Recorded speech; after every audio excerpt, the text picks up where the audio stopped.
নমস্কার। যুক্তি তর্ক সঙ্গে অর্কয় আপনাদের স্বাগত।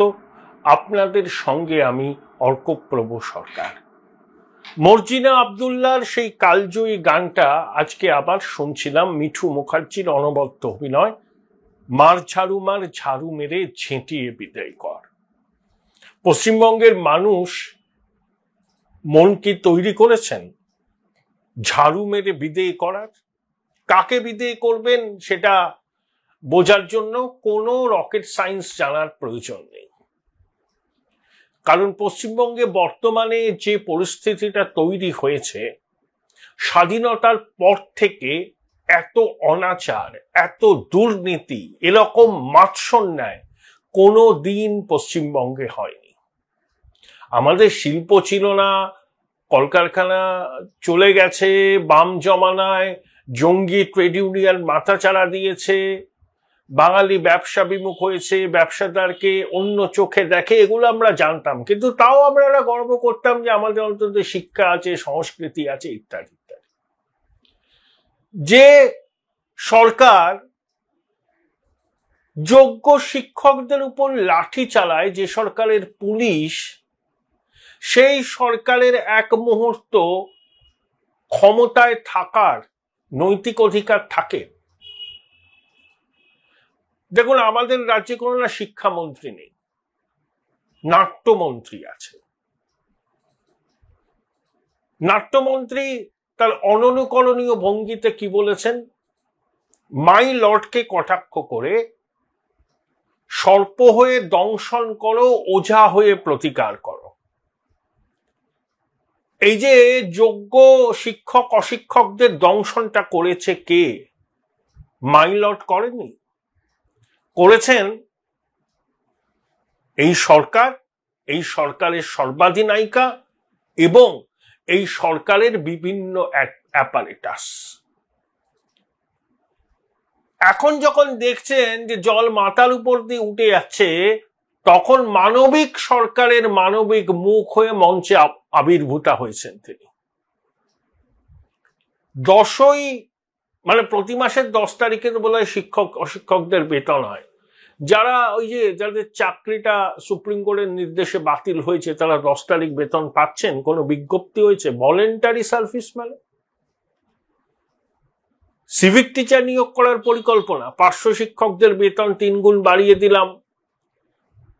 যে যোগ্যরা সরকারের অপদার্থতা এবং তৃণমূলের দুর্নীতির জন্য যাদের চাকরি গেল, তারা ওই সিভিক টিচার হবেন, 40,000 টাকা মাইনা পাবেন, কোনো পেনশন গ্র্যাচুইটি নেই, রিটায়ারমেন্ট বেনিফিট নেই, চাকরি ছাড়ার আগে একটা কনসলিডেটেড অ্যামাউন্ট পাবেন। সিভিক পুলিশ হয়েছে এবার সিভিক টিচার। একটা সরকার কতটা অমানবিক হলে পরে শিক্ষকদের উপর লাঠি চালায়, তারপর মুখ্য সচিব, কমিশনার সাংবাদিক বৈঠক করে ব্যাখ্যা দিচ্ছেন, আশ্বস্ত করছেন, ধৈর্য ধরতে বলছেন, সরকারের উপর আস্থা রাখতে বলছেন। কি করে এরা সরকারের উপর আস্থা রাখবে বলুন তো? নাটের গুরু তো সরকার। যারা রন্ধে রন্ধে দুর্নীতি করেছে নিয়োগ প্রক্রিয়ায়, তারা এখন সাধু সাজছে। দস্যু রত্নাকর বাল্মীকি হয়ে উঠতে চাইছেন, কিন্তু হয়ে উঠতে চাইলেই কি হয়ে ওঠা সম্ভব? কি ঘটনাটা ঘটলো একবার আপনারা শুধু ভাবুন, যে কতটা অমানবিক হলে এই মানবিক সরকারের পুলিশ যোগ্য শিক্ষকদের লাঠি পেটা করতে পারে, লাঠি মারতে পারে। বামেদের বিদায় ঘণ্টা বেজে গিয়েছিল 2006 সালের ডিসেম্বরে, যখন সিঙ্গুরে নিরীহ গ্রামবাসীদের উপর পুলিশ লাঠিচার্জ করেছিল। যেদিন এই ঘটনাটা ঘটে, সেদিনকে আমি ছিলাম কাঠমান্ডুতে। কাঠমান্ডু থেকে ফিরে আমি এয়ারপোর্টে নেমেই টিভিতে দেখি এরকম একটা ঘটনা। তড়িঘড়ি বাড়ি ফিরে তখন যে চ্যানেলে কাজ করতাম সেই চ্যানেলে চলে যায়। তারপরে কি ঘটনা ঘটেছিল আপনারা জানেন তো। নন্দীগ্রাম থেকে শুরু করে, নেতাই থেকে শুরু করে, লালগড় থেকে শুরু করে রাজ্য জুড়ে দাবি উঠেছিল, যাও সিপিএম যাও। ওই সুদিন দত্তের ওই লাইনটা আমি বারবার বলি, অন্ধ হলে কি প্রলয় বন্ধ থাকে? 13 তলা 14 তলা কালীঘাট ক্যামাক স্ট্রিট ক্ষমতার অহংকারে এখন অন্ধ হয়ে আছেন, কিন্তু প্রলয় বন্ধ হবে না। পাপের ঘরা পূর্ণ হয়ে গেছে। এখন শান্তির ললিত বাণী শোনালে কি হবে? দায় স্বীকার করে ক্ষমা চাইলেন না, উল্টে বিরোধীদের চক্রান্ত, আইনজীবীদের চক্রান্ত বলে দেগে দিয়ে পাপস্খলন করতে চাইলেন।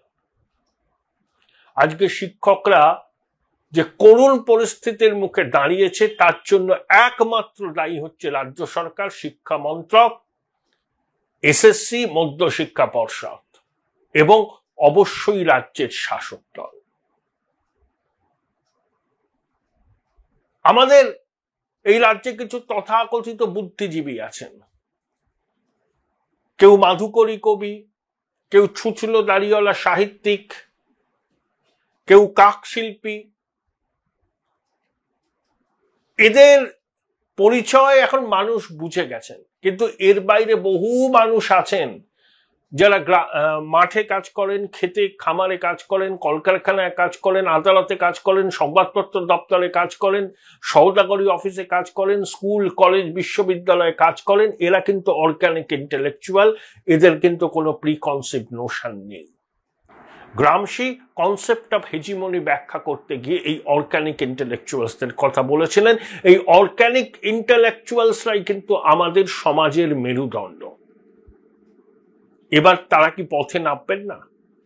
চোখে ঠুলি গুজে বসে থাকবেন? যে মাৎসন্যায় চলছে রাজ্য জুড়ে, তার বিরুদ্ধে প্রতিবাদ হবে না? রাজনৈতিক নেতৃবৃন্দকে দরকার নেই, কিন্তু আমার আপনার মতো সাধারণ মানুষ যারা এই পশ্চিমবঙ্গে জন্মেছি বা এই কলকাতা শহরে জন্মেছি, ছোটবেলা থেকে লেখাপড়া শিখেছি, বড় হয়েছি, এখানেই পঞ্চভূতে বিলীন হব, আমাদের সন্তান সন্ততিদের জন্য একটা ভালো রাজ্য আমরা প্রত্যাশা করি। সেই রাজ্যটা লুটেরাদের রাজ্য হয়েছে। এখন দ্বার বন্ধ করে বসে থাকলে হবে? রবীন্দ্রনাথের কথা আছে না, দ্বার বন্ধ করে ভ্রমটারে রুখি, সত্য বলে আমি তবে কোথা দিয়ে ঢুকি। কতদিন আর দরজা জানলা বন্ধ করে থাকবেন বঙ্গবাসী? এরপর তো নিজ ভূমে পরবাসী হবে। অন্য রাজ্যে গিয়ে বাঙালি হিসাবে পরিচয় দিতে পারবেন না। বলবে, ও তোমাদের ওখানে শিক্ষকদের পুলিশ লাঠিচার্জ করে, পুলিশ লাঠি মারে, তোমাদের ওখানে শিক্ষকদের চাকরি মাছের বাজারে মাছ বিক্রির মতো বিক্রি হয়। শুনতে হবে কথাটা, এখনো বলছে মানুষ, এরপর সবাই বলবে। জানেন, প্রতিবাদ সচেতনতার ভাষা। গণতান্ত্রিক পদ্ধতিতে এই অনাচারের বিরুদ্ধে যদি আমরা প্রতিবাদ না করি, নতুন প্রজন্মের কাছে আমরা মুখ দেখাতে পারবো না। দয়া করে সেই প্রতিবাদে রাজনৈতিক দলের কুশীলবরা অংশ নেবেন না। আপনাদের সম্পর্কে মানুষের কি মূল্যায়ন সেটা আপনারা জানেন আশা করি। দয়া করে সাধারণ মানুষের প্রতিবাদের মধ্যে মিশে গিয়ে রাজনীতির ফায়দা তুলতে চেষ্টা করবেন না। Join Indian Institute of Hotel Management now. Right choice, right decision. জনদেবতাই ঠিক করবে ঝাড়ু মেরে কাকে বিদেয় করতে হবে, অবশ্যই গণতান্ত্রিক পথে। আমাদের গণতান্ত্রিক চেতনা আমাদের সবার আছে। সেই গণতান্ত্রিক চেতনা বলে শান্তিপূর্ণভাবে অহিংসভাবে প্রতিবাদ আন্দোলন করার এবং গণতান্ত্রিক পদ্ধতিতে নিজেদের গণতান্ত্রিক অধিকার প্রয়োগ করে এই অন্যায়ের প্রতিবাদ করা ব্যালটের মাধ্যমে। বেশি দেরি নয়, ব্যালটের মাধ্যমে আপনাদের গণতান্ত্রিক অধিকার প্রয়োগ করার সময়।